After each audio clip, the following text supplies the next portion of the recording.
fall term of my senior year, I encountered this bioacid case which really intrigued me. The case is about a 9-year-old girl named Alka, who is born with highly anomalous facial features, including nucleated eye sockets, unformed nose, and bilateral cleft palate. Although Alka's facial appearance do not affect her normal functions, it seems nevertheless very distressing to even the most experienced nurses. Therefore, it severely interferes with her social interaction with other people. Despite that, Alka is significantly intellectually challenged. She loves interacting with other people and longs for attention and care. Alka's doctor offered her parents the chance to let Alka undergo reconstructive surgery, the objective of which is to make her appearance more socially acceptable and therefore potentially allow more social interaction. But Alka cannot and will never understand the purpose and the nature of the surgery, and she already shows some resistance to medical treatment, especially those involving restraint. This means that the surgery will probably be conducted against Alka's will at the present moment. I wonder what will be your choice if Alka is your child or your sibling. When I first learned about this case, my instinctive reaction is that there is absolutely no justification for anyone to go through any form of change just for the sole purpose of fitting in. However, the opposing argument seems so strong, and the potential benefits generated by surgery I deemed so crucial that I decided to probe into the reasons behind it. Therefore, today I will present to you my BioScience senior project, Ethics of the Surgical Alteration of Facial Anomalies. I examined the case from the standpoint of different stakeholders, including Alka, Alka's parents, and the entire society in general. I will first examine the case on the standpoint of Alka and her family. The surgery can give Alka a facial appearance more similar to a normal person, which will potentially allow more social interaction. Nevertheless, the medical risk involving the surgery and the fact that the surgery will be conducted against Alka's will should not be ignored. In my study, I will first define the nature of the surgery that Alka could go through, then resolve to prove that social standard of normality can be changed. Surgery is not the only option for Alka to have normal social interaction with other people. The word plastic derives from the Greek word meaning the art of molding malleable flesh, and for the purpose of my study, I differentiate between medically necessary and medically unnecessary plastic surgery. An example of medically necessary surgery will be the correction of cleft palate. Infants born with cleft palates will have trouble in feeding and speaking later in their life. Therefore, it is necessary to correct this deformity as to avoid any further medical complications. However, medically unnecessary plastic surgery does not generate any medical benefits. An example will be otoplasty. The patient in the picture pinned by her ear just to make her appearance look more normal. And in my study, I will focus on medically unnecessary plastic surgery, which I further classify into reconstructive surgery and cosmetic surgery. Reconstructive serves to correct deformities, and its goal is to make the abnormal normal, while cosmetic surgery serves to elevate normal to the standard of beauty. For example, in Asian countries, double eyelid surgery is very popular since it makes Asian-featured eyes more westernized. Although there's nothing abnormal with single eyelid, still double eyelid appears more to the prevailing standard of beauty. And in this case, the surgery the doctors offered to Alka's parents falls into the category of reconstructive surgery. One of the reasons that there is strong support for Alka to undergo surgery is that abnormal facial features has a lot of unpleasant ramifications in our society, and I picked one study to demonstrate that facial deformities have significant impact on our perception of individual. In the study, 4 age groups of children were shown either corrected versions or uncorrected versions of children with anomalous facial appearance, and the results showed that children aged 8 through 16 years old rated individuals with facial deformities as less popular, less friendly, less smart, and less likely choice as a friend. Female faces received even more extreme negative ratings than male face.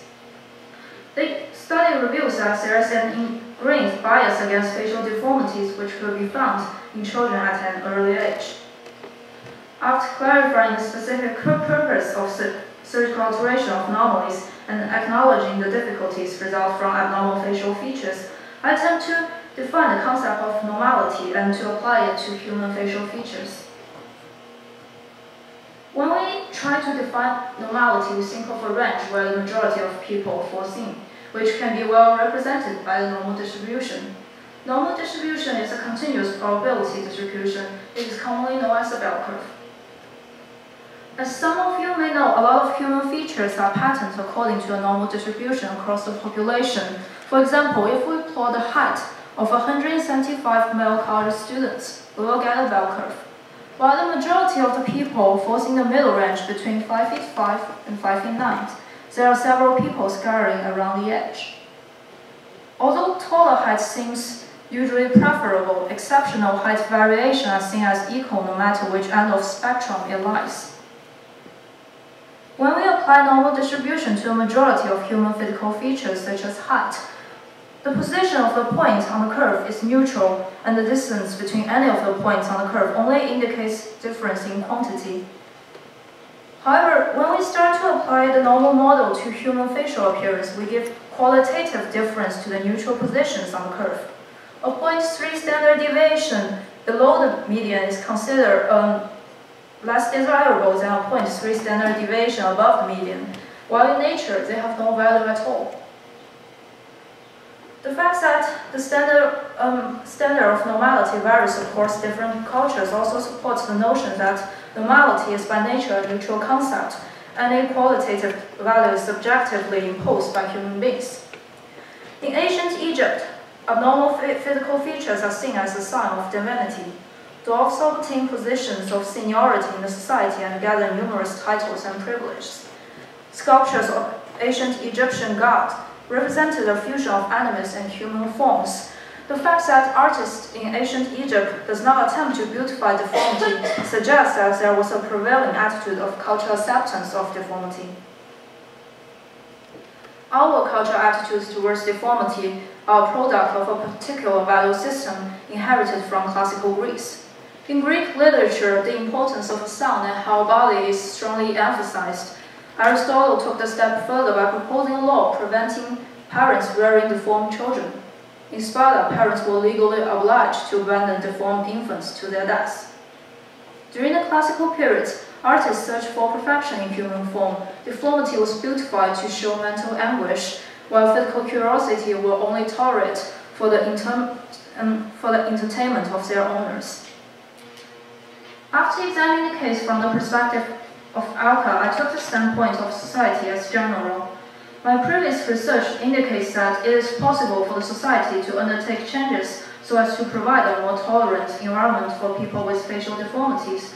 However, whether we have the obligation to enforce this change in attitude is another question that needed to be examined. I approached the question by analyzing the different components of our instinctive reaction towards deformity, and I found that there were mainly 4 components, including fear, sexual aversion, confusion, and stereotyping. I classify human instinctive response to facial anomalies into 2 categories. The first kind of aversion used to be advantageous to adaptation, as it enhances either survival or reproduction. Advantageous response includes fear and sexual aversion. In ancient times, facial feature is a crucial index for people to differentiate between enemies and friends. Our autonomic fear response raises our alarm level and increases our survival chance. Abnormal features are also seen as a signature of genetic defect. Aversion to facial deformities helps us avoid passing defect genetic information to the next generation. Although these instincts used to help us adapt to the environment better, they have little practical usage in modern society. Why should we ask people who have facial anomalies to alter their appearance just to accommodate our outdated natural instinct? We as beings with free will are not supposed to be driven solely by what is adaptively advantageous and what is not. Responses that do not have any adaptive advantage include confusion and stereotyping. As the visual pattern of a normal face is learned early in life, while seeing anything inconsistent or strange with normal facial appearance, we may inevitably experience confusion and unease. Facial features are also primary means of personal identification as well as a rich source of non-verbal information. Deformities interfere with the normal transmission of social information. Stereotyping also contributes to our instinctive rejection towards deformity. While there is no apparent intrinsic merit in inheriting a combination of genes which produce a face considered attractive, desirable social qualities are repeatedly attributed to those people. In popular cultures, distortions of human form is often associated with evil and terror. There is even less justification for a response that does not have any adaptive advantage, since confusion resulted by inconsistency of facial image is just a limitation of our mind, while stereotyping is the result of an ingrained social bias. This instinct forces our tendency to act discriminatively towards people who are born with facial deformities. Even that it is not our conscious decision, we nevertheless have more responsibility of it, as it is causing harm to other people in society who are endowed with the same rights as we are. And finally, I want to address the concern that my argument in this case may conflict with the eminent interest of Alka and her family to have a normal life. Although I have proved that it is possible for social standard of normality to change and tolerate deformities, and that we are obliged to suppress our natural disposition to reject anomalies, this process of changing prevalent cultural attitudes may take generations to complete, which is a price Alka and her family may not be able to afford. I agree with the viewpoint that surgical alteration fits Alka and her family's temporary needs better, as it gives Alka a normal appearance and increases her chance to having social interaction with other people in the most efficient way. However, social stigma associated with deformities will never be eradicated if we continue complying with these norms that we have become comfortable with. Making the right choice for Alka may not produce immediate positive change for her life. It is nevertheless the first step towards tolerance of facial deformities. Deformities is a matter of chance. Its occurrence is inevitable. Thus, I think that keeping Alka as the way she is the preferable choice, as it helps promote a healthier and more tolerant attitude towards deformity, which is going to benefit generations. Thank you.